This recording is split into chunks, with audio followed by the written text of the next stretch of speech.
一隻出廠自1969年原汁原味嘅機械計時錶，一隻係2025年復刻返80年代嘅高科技產品。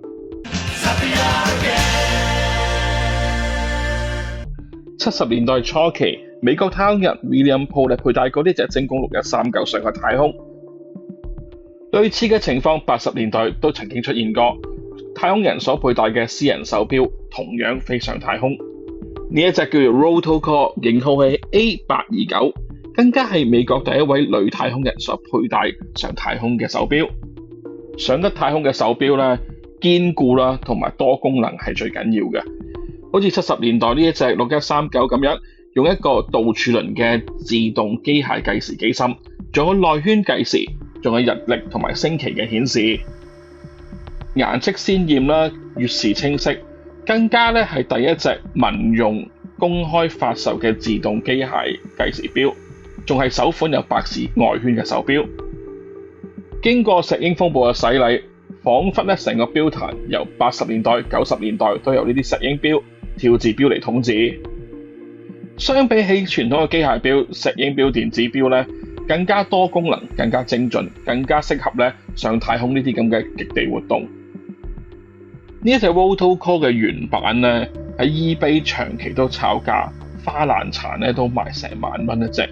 今次咧精工呢一隻復刻咧，應該相信好多精工嘅 fans 都等咗好耐。而佢復刻得比較原汁原味，包括個 size 咧都係37mm。除咗 size 之外啦，功能上咧都保留翻當年嘅設計嘅。咁包括用呢個外圈向左右旋轉咧，切換呢個唔同嘅功能。啱啱 time set 嗰個就係校時間啦，校日曆啦。咁呢個 timer 咧就係呢個倒數計時。譬如啱啱我設定咗2分鐘就開始一個倒數計時。再轉多下啦，呢個功能叫 counter， 咁即係計下數，點下人數啊，數下貨物啊咁樣咯。跟住 stopwatch 就係一個計時啦，一撳就開始計時噶啦。咁有暫停都有歸零。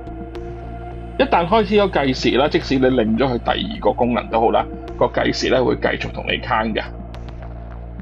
另外呢個咧就係 deal time 量地時間，咁啊方便你睇翻身處海外啊或者係第二個國家嘅時間。另外紅色呢兩個咧就係一個重複性嘅鬧鐘同埋單一性嘅鬧鐘。重複式鬧鐘，譬如每日提自己收工放工嗰啲咪啱用咯。佢原裝跟住呢條不鏽鋼 5G 嘅鏈帶啦，咁啊貼手舒適嘅，咁亦都係一個懷舊感做得唔錯嘅。夜光燈方面咧係一個雪白色嘅夜光燈，幾嚿光嘅，唯一就係側邊漏光嘅情況頗為嚴重。雖然經常批評精工錶無限輪迴嘅復刻，不過今次呢一隻點忍手啊？